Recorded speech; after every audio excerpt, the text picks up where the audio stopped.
Hello everyone, today in this video I'm going to show you step by step how to fix event tab not showing on your Facebook.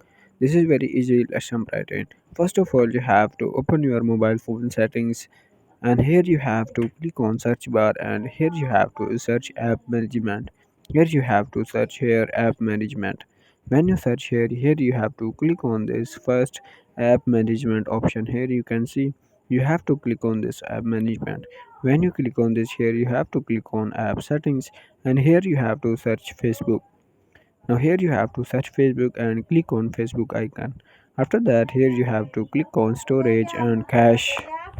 When you click on storage and cache, here you have to click on clear cache at the right bottom. After doing this, you have to go to your mobile phone setting home screen and go to Play Store, and here you have to search in the search bar Facebook. When you search Facebook, now here you have to update your Facebook to the latest version. After updating Facebook, here you have to open the Facebook and tap on top right your profile icon.